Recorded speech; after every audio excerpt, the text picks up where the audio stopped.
Un gusto saludarlos a todos. Primero que nada me presento, mi nombre es Daniel Mejía, soy analista de mercados financieros y represento al broker Equity Group, que es el logo que están viendo en las pantallas. Quisiera primero hablarles un poquito de nuestro broker. Nosotros somos un broker internacional que tiene presencia en Europa, en Medio Oriente, en Australia, en África y en América. Entonces, estamos en expansión, incluso estamos creciendo mucho, y quisiera destacar algunos premios que nos han otorgado diversas instituciones de prestigio, revistas, entre los que destacan mejor ejecución, mejor servicio al cliente, también por ahí mejor transparencia o mayor transparencia, y esos son algunos de los premios que para nosotros son muy importantes. Nuestro prestigio lo cuidamos mucho, y los invitaría, antes de empezar todos los temas, a que nos conozcan un poquito. Nosotros estamos saliendo por esta puerta la izquierda. Cualquier cosa, duda, estamos para servirnos, que nos conozcan, y cualquier tema o duda que resulte dentro de la ponencia, por favor, háganmela saber. Con mucho gusto trataré de abarcar lo más que pueda con ustedes, ¿vale? El segundo punto es agradecer a Rankia. Como siempre, este es un gran foro, un foro muy importante para todos nosotros, y que nos permite estar en un acercamiento más puntual con ustedes. Muchas gracias. Y un tercer punto, ¿escucha bien? Perdón, el micro. Sí, gracias. Un tercer punto, el enfatizar el que ustedes están invirtiendo, ya son varias horas, están invirtiendo su tiempo, están teniendo información muy variada que al final les va a ayudar muchísimo a todos ustedes.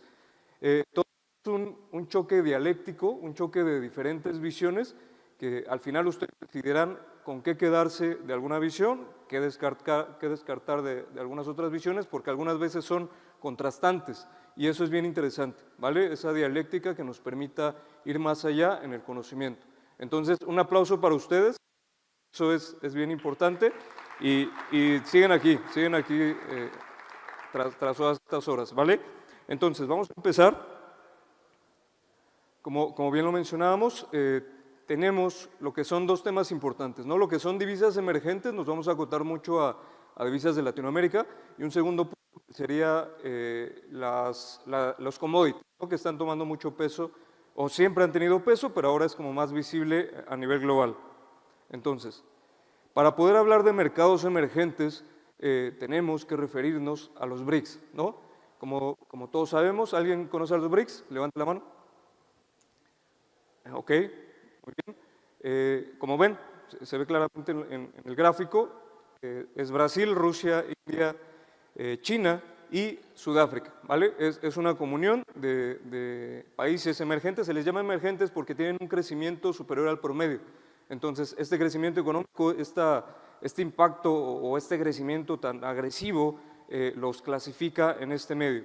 Entonces, unos puntos que es importante hablar dentro de este bloque es, tiene una población aproximada al 40% global. Esto hasta el momento que enviamos la presentación, porque nosotros tenemos que enviarla con cierta premura, o previo, por lo menos. Entonces, hasta ese momento era el 40% global. Un 28% de la geografía mundial, algo que es bastante en porcentaje, y destacar que dentro de esta geografía los emergentes tienen una característica muy importante, lo que es sus commodities, ¿no? Unas ventajas comparativas en economía que se les llama, en las cuales todas estas regiones tienen mucho que exportar referente a las materias primas, que con eso pues empieza a darle más valor, más importancia a estas naciones. Y hasta ese punto representaban del 31 al 33% del PIB mundial. Es bastante, y con el agregado que se tuvo hace un mes, la presentación fue previo a la reunión en Sudáfrica, en Johannesburgo, de los BRICS, vino esta ampliación.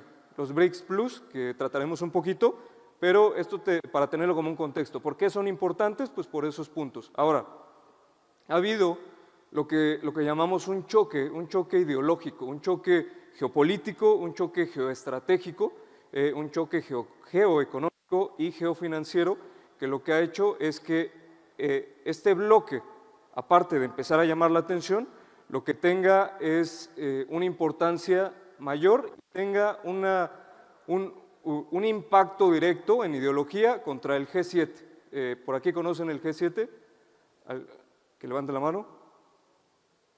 Muy bien, varios también lo conocen. Para los que no lo conozcan, solo lo menciono rapidísimo, es el bloque de economías desarrolladas, Estados Unidos y aliados, que es Estados Unidos, Canadá, Alemania, Francia, Italia, Reino Unido y Japón, ¿vale? Este G7 es importante porque en su momento tuvo la mayoría del PIB global y con esto tenía, lo voy a decir en pasado porque los BRICS ya empiezan a tener mucha influencia, pero tenía la mayoría de la influencia en las decisiones económicas, financieras, para lo que sería la escala global, ¿no? Digamos el fenómeno global geoeconómico y todo lo que les mencionaba, ¿vale? Pero ¿qué pasa en el año? Hay una serie de puntos que empiezan digamos, a contrastar este dominio y sucede que en marzo, por ahí algunas noticias importantes, es que China y Brasil empiezan a comercializar comercio exterior entre sus propias monedas, el real brasileño y lo que sería el yuan chino, ¿vale?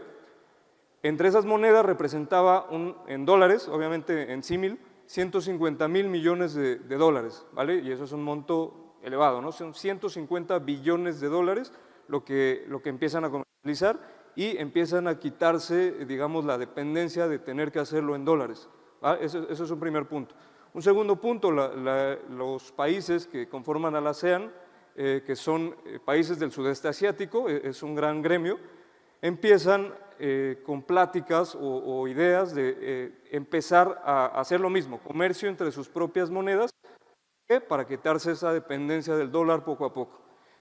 Un tercer punto es lo que les comentaba, la cumbre de los BRICS, que fue en agosto el mes pasado, en donde pasan dos cosas muy importantes. La primera de ellas es que los BRICS deciden que todo su comercio exterior va a ser entre sus propias divisas, que ya no solo sería China y Brasil, ¿no? Sino este bloque importante de los BRICS van a empezar a comercializar todas sus transacciones de comercio exterior en sus propias divisas. Y segundo punto es la ampliación de los BRICS más. Entonces, ¿por qué es importante la ampliación? Precisamente porque los mencionaba, los primeros puntos en ponderación que les platicaba al principio en cuanto a PIB, en cuanto a geografía, etcétera, ahora va a ser mayor. Esta ampliación trae a los BRICS Plus o los BRICS más, a 6 países importantes, que son Arabia Saudita, Emiratos Árabes Unidos, trae a Irán, a lo que sería Etiopía, a Egipto y Argentina. Todos estos 6 países formalmente empezarían con los BRICS a partir de enero del 2024. Entonces, ustedes se preguntarán, ¿y eso qué tiene, no? Pues resulta que estos primeros puntos que les comentaba ahora van a ser mucho más intensivos en cuanto a digamos, este impacto o esta importancia a nivel global. Y por otro lado, sus commodities. Estamos hablando de que Arabia Saudita es el principal exportador de petróleo del mundo.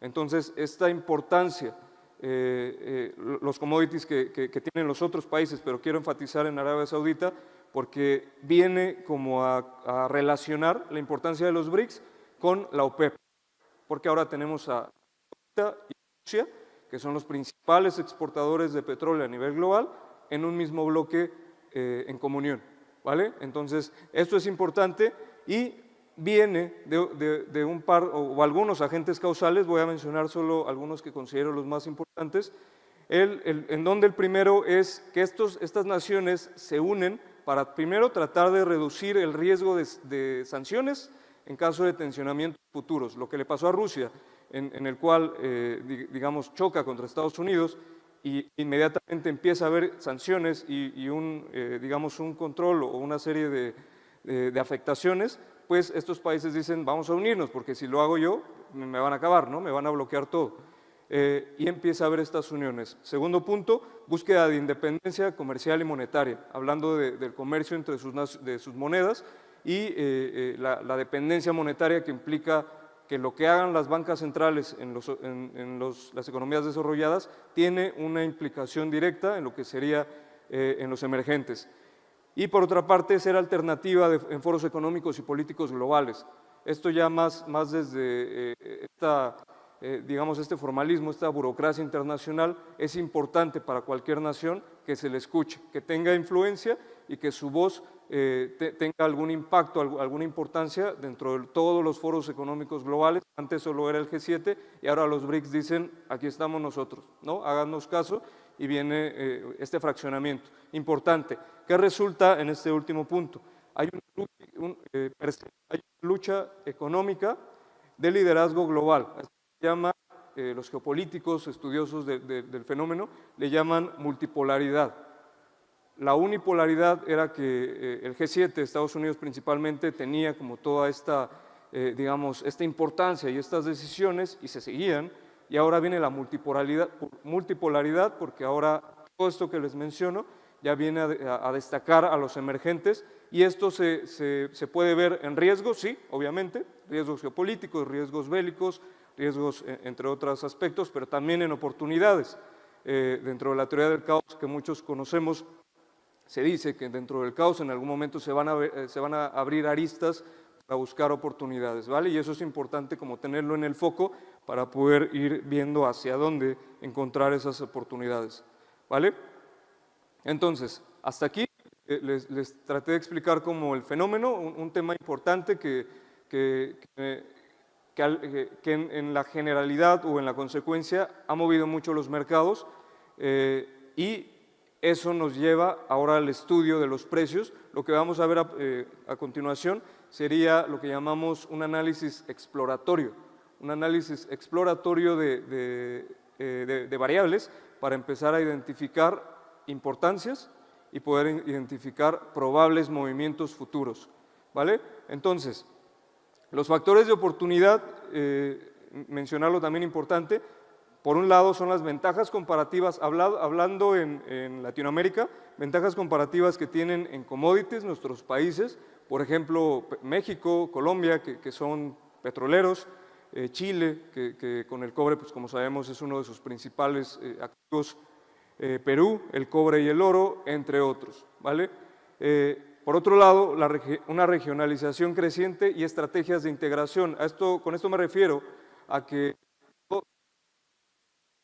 este cambio de paradigma que hemos estado platicando empieza a hacer alianzas, ¿no? Se generan alianzas, y con otros, donde había alianzas, por ejemplo, Estados Unidos y China, se parten esta alianza y se empieza a ver a otras naciones.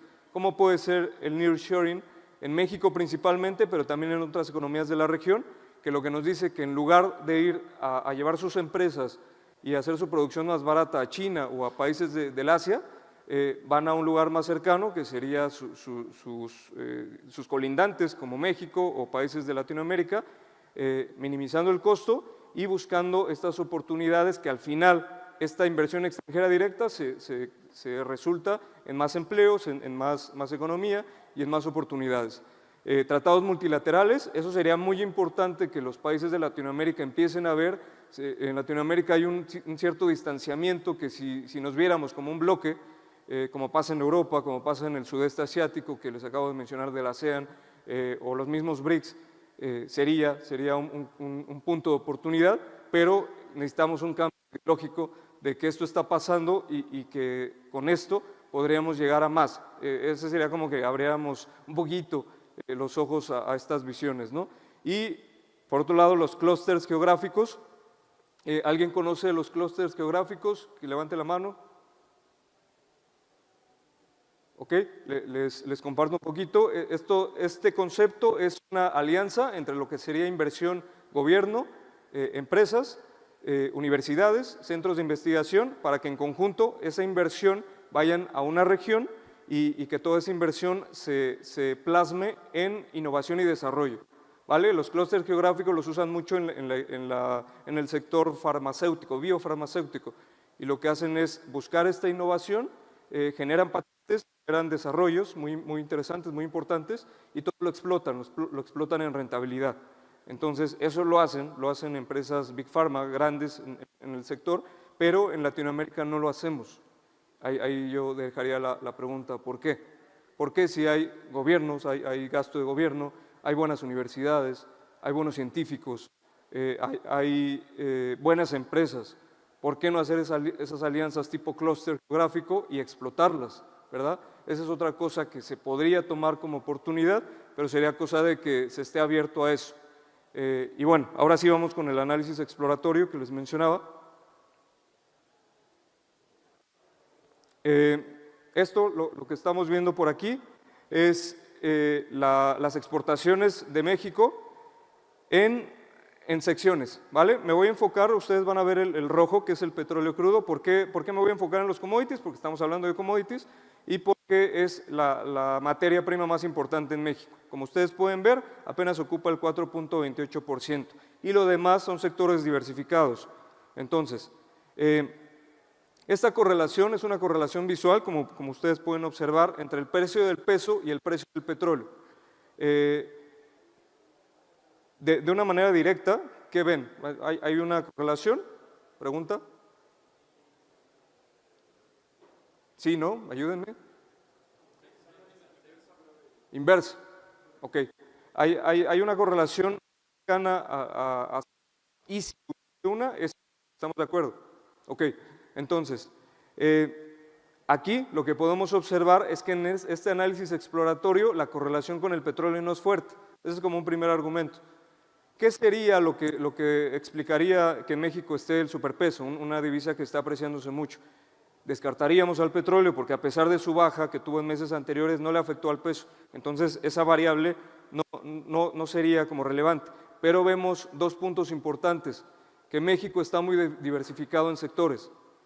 Hay muchos, digamos, muchos cuadros en los cuales vemos diversos sectores y esto le ayuda al país a que entonces esa diversificación, si su materia prima no está haciéndolo bien, que todo se vaya al buen desarrollo de su economía en sectores.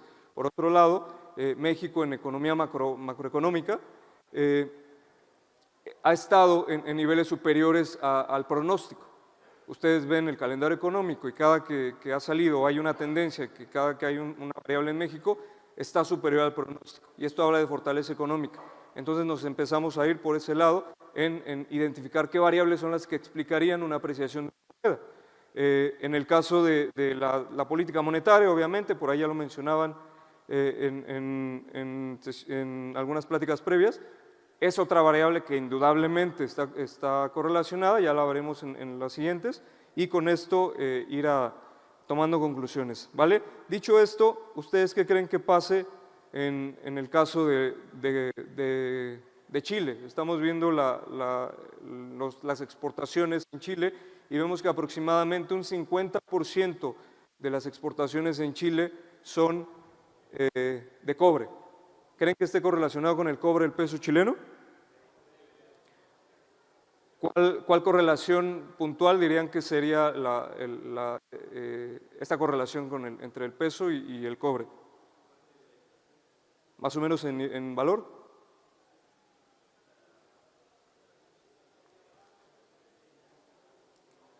Visual es muchísimo, ¿no? Es muy claro. En valor, lo calculé el día de ayer, es de 0.7384. Muy, muy fuerte.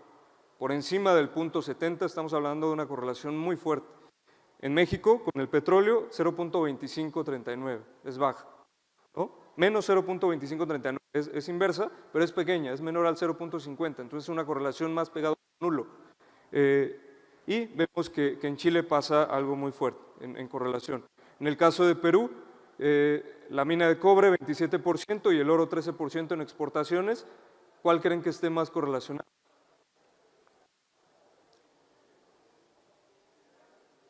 Se pensaría primero, ¿no? Pues es la del cobre porque es mayor.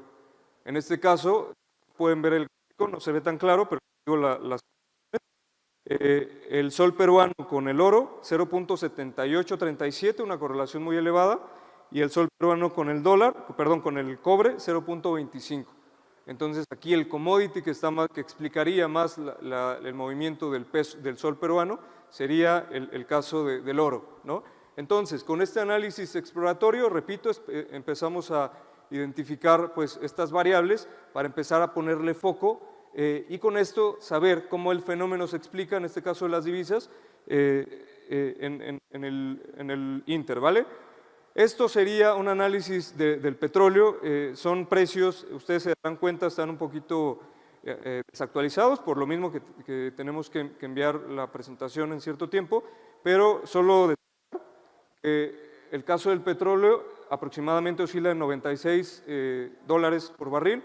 Esto en cierta parte ayudaría a economías que tienen petróleo, pero como sabemos las correlaciones pues ya las vimos, ¿no? En el caso del cobre, destacar que tiene una tendencia actual bajista en la estructura de precio, está introducido en un canal descendente expansivo y mencionar o destacar que si bien en el caso del petróleo está la OPEP como impulsando los precios al alza por su restricción de oferta, en el caso del cobre el movimiento es bajista porque China tiene una debilidad económica y China es el mayor exportador a nivel global de cobre. Por lo tanto, este impacto en la demanda para con el cobre está a la baja. En el caso del oro, vemos que aquí lo veríamos como un activo refugio de los más importantes dentro de mucho riesgo o incertidumbre que estamos viendo y vemos que se está estancando en un cierto rango a los precios actuales, pero por lo menos dentro de una estructura que no ha perdido de mínimos y máximos crecientes, ¿no? Dentro del análisis chartista que nos dice que la tendencia sigue siendo alcista, ¿vale? Entre más riesgo haya, pues el oro se podría apreciar más, en el caso de riesgo por ser la principal activo refugio, ¿vale? Y ya para terminar, esperando que esté en tiempo, si por ahí me pueden disculpar, ¿verdad? Pero ya voy a acabar. En el caso de hablar de la política monetaria, no me voy a meter mucho en eso porque ya las charlas lo han anunciado mucho, pero este gráfico lo que vemos es que en países de Latinoamérica la inflación ya está. Las bancas centrales hicieron bien su trabajo, se anticiparon, mantuvieron las tasas en cierto nivel y los niveles de inflación ya están o van hacia sus niveles objetivos. ¿Esto qué ha provocado? Que las bancas centrales ya empiecen a pensar en lo que sería bajas en sus movimientos restrictivos y Brasil empezó con este comportamiento. Chile ya van 2 movimientos a la baja que son importantes porque su economía y todo este contexto que hemos platicado, pues se busca que no le vaya a impactar en la vida, empieza a haber políticas expansivas y eso lo veremos en el resultado en las divisas, ¿vale? Pero ya van 2 movimientos a la baja. Un movimiento a la baja y México se mantiene en el máximo de 11.25%. Solo para quien no los tenga rapidísimo, 9.50 es el actualizado en Chile y 7.50 en el caso de Perú. Son como los niveles actuales con estos movimientos que les comento. Y por último, para terminar, repito, espero esté en tiempo, ver cómo todo este fenómeno que les he platicado ayuda mucho a empezar a discriminar variables y empezar a entender al fenómeno que les mencionaba. Y con esta discriminación de variables poder entender hacia dónde yo pudiera pensar un pronóstico estadístico, probabilístico de futuros movimientos. En este caso, pues el curso, observar, aquí sí quisiera señalar con el curso. Aquí en México, este punto que vemos por aquí, que se junta una directriz con un nivel de change of character, que sería, en el caso de que rompiera este nivel, estaremos viendo un cambio de estructura bajista hacia alcista, lo que le daría una proyección probable hacia su siguiente nivel de directriz, pero actualmente mantiene los 17.5%.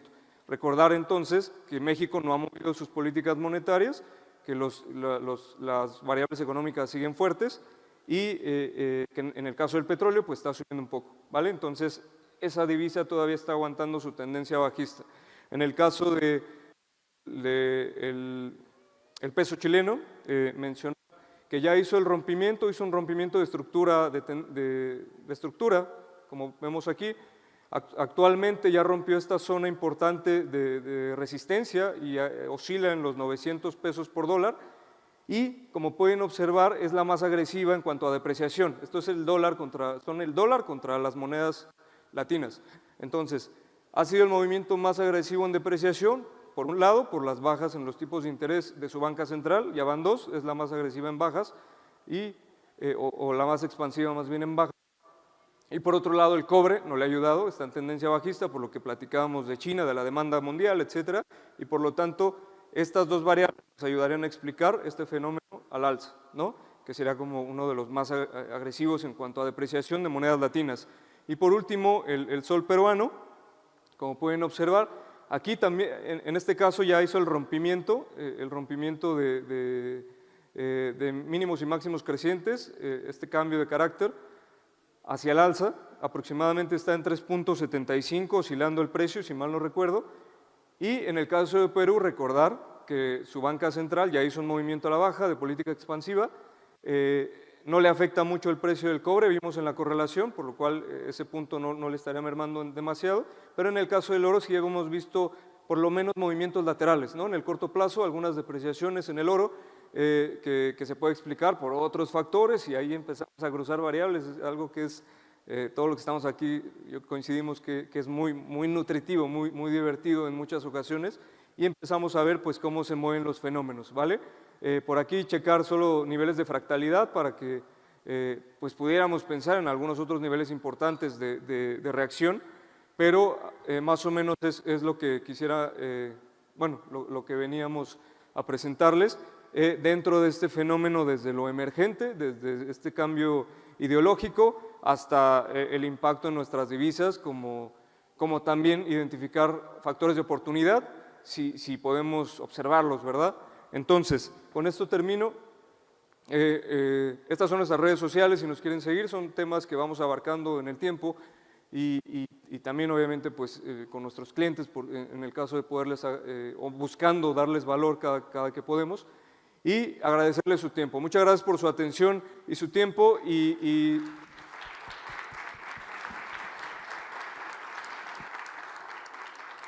Perdón, un segundo más, perdón. Solo hacer el comercial estos tipos de activos lo pueden operar con equity, ya sea a través de los precios spot, con nuestros contratos, nuestros derivados ligados a los precios spot o a través de precios futuros. Tenemos precios futuros de current, que dentro de commodities, del cobre, de divisas, incluso ETFs que ligan a los emergentes, puede haber pues una muestra amplia que les pudiera funcionar. Y ahora sí, muchas gracias, disculpen el retraso.